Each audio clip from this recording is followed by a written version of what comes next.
Hey guys, this is Changy77, coach of the Brisbane Heat Trans here with week 6 of the MLP.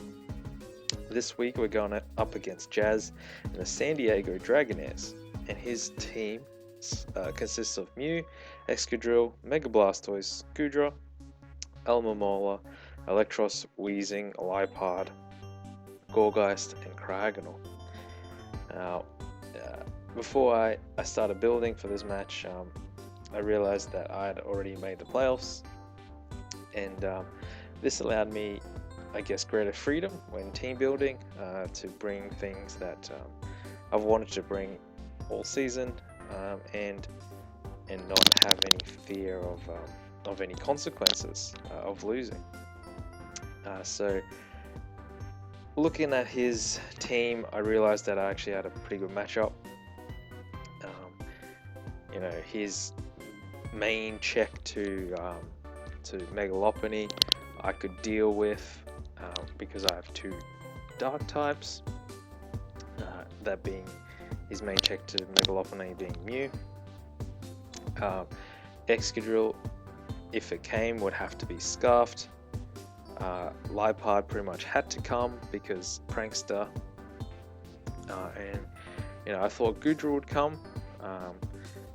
Also, he doesn't have a fairy, so Hydreigon could just dragon spam. Mega Blastoise I thought would come because Mega Blastoise is just really good in general. Almamola could, wish stall, I guess, and Gorgeist was an interesting bring. I think it was there for my Zapdos, really.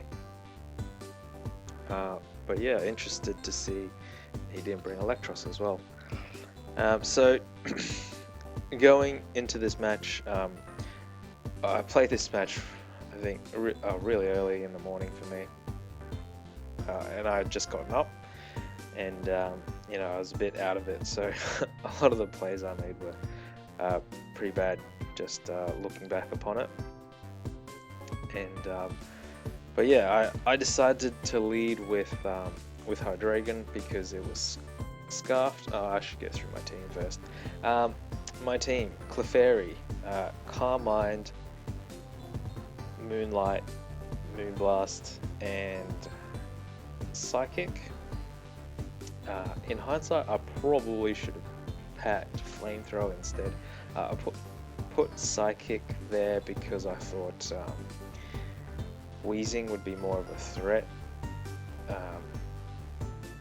but yeah, I probably should have put Flamethrower for the Excadrill instead. But max defense, max HP, and can calm mind on a lot of his things. So I was hoping to do that. Drapion, I had a sub SD set with knockoff and poison jab. Zapdos was a physically defensive Zapdos to take on the Excadrill.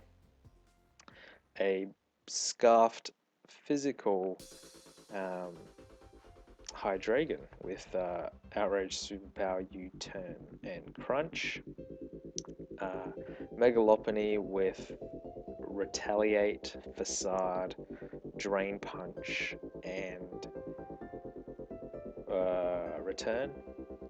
Drain Punch was... I only need Drain Punch because it was enough to kill... That was enough to kill his Excadrill and his Cryogonal, and didn't need to risk the miss with High Jump Kick. Even though if I was burned, I could still kill Excadrill with a High Jump Kick, assuming he's the Scarf variant. And a Sugar Berry, Heat-Proof Bronzong with Stealth Rocks, Explosion, Toxic, and Earthquake. The Sugar Berry was for Excadrill, obviously, because it has Mold Breaker, and his Earthquakes will still be able to hit me. So I was Heat Proof to counter the Goodra if it had Fire Blast, and yes, I could get off a hit with Bronzong if I had the Sugar Berry, and do a solid chunk to Excadrill. So yes, I was leading with the Hydreigon without thinking, because I was scarfed, and he decides to lead with Liepard. So I'm thinking, easy, I'll just U-turn, but I forget that he has Prankster. So now now the fastest Pokemon is now one of the slowest. But here I'm able to go into Zapdos. He kills himself due to Life Orb recoil, and yeah, I'm able to survive. For some reason I don't Volt Switch. I guess I didn't want to take the Toxic just in case he was a fast Mew, and I'll just go into Bronzong to eat up the Psychic and get off a Toxic of my own. Here I predict the Will-O-Wisp somewhat, as either Will-O-Wisp or Leech Seed, and I go into my Magic Guard Clefairy, and that's not going to be taking anything. I really should have seen Excadrill coming, but I just wanted to attack what was in front of me just in case. And here he goes into Excadrill, sets up the rocks, and I'm still thinking it's a possible Scarf Drill, even though he's shown the rocks. So here I go for a Heat Wave, once again not wanting to mess around with the Excadrill, as we're going to exchange Toxics here, because I felt like a Toxic on Alomomola was more important, because it's just so fat. Here I Volt Switch on the Protect, and I'm actually going to switch out next turn, fearing the Mirror Coat, just scouting for the Mirror Coat, as he sets up the Wish. So here I'm able to, I sort of thought he would switch, and I'd just, get off some damage with Drain Punch. But he Toxic Spins, which is awesome, which means Facade's going to be doing a heck of a lot of damage. And I'm able to get off a lucky crit. 2 crits in a row, and that crit definitely mattered.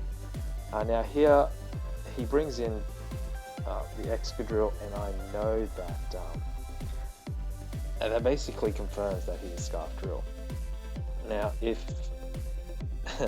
I actually had enough HP investment to live for an Earthquake,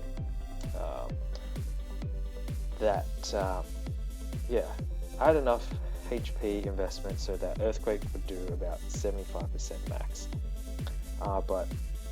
And that calc was, and I'd done that calc the night before, but I'd forgotten that calc, and in game, I kind of want to get the game over quickly, so I didn't really calc anything, but I had the opportunity to stay in and click Drain Punch and kill this Excadrill, but predicting the Earthquake, and also that Zapdos is, and Zapdos is also my dedicated Excadrill check.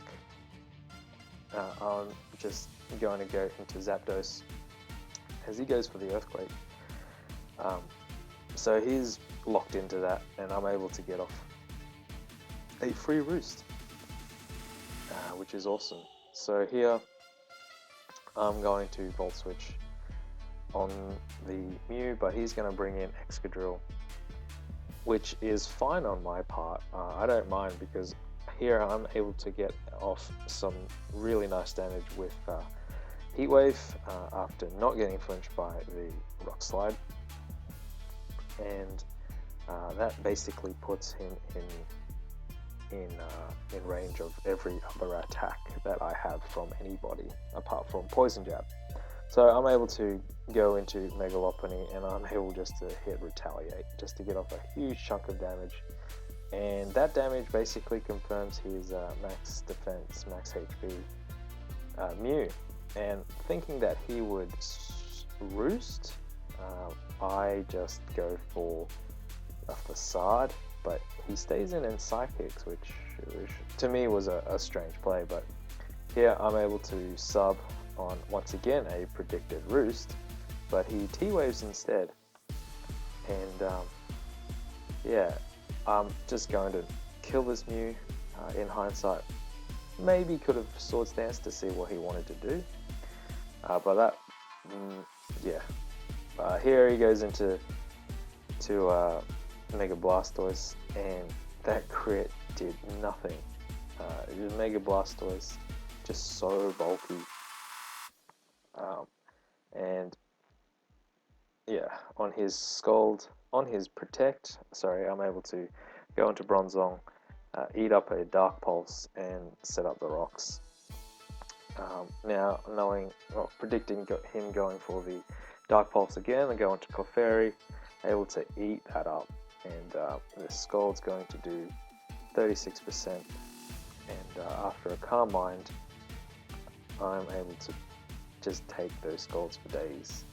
Now I just Moonlight, just wanting to be at as high as health as possible for when that Excadrill comes in, because an Iron Head will do about 70% to me, but he over predicts and goes for the Earthquake, doing only about 40%, which gives me an opportunity just to Calm Mind and sweep the rest of his team. So was able to get off a nice little Clefairy sweep at the end of this game, which was nice. Clefairy showing that showing its worth. As we see, Psychic from the Goldgeist probably for my Megalopony, so definitely very prepped for Megalopony. I mean, I have brought it to every single game in the MLP, just because it's so good at what it does, so efficient. Just, you know, it's fast, can deal a lot of damage, and you know, does its job very well. So that was a good game, Jazz. Yeah, a few unlucky crits, or a few lucky crits for me. Really put them on the back foot. But yeah, we're able to get a nice 4-0 victory and secure the first seed going into the playoffs.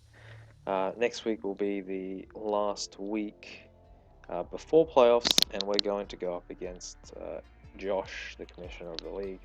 So that should be a very good game indeed. So yeah, I hope you guys enjoyed that match, and hope to see you guys next week.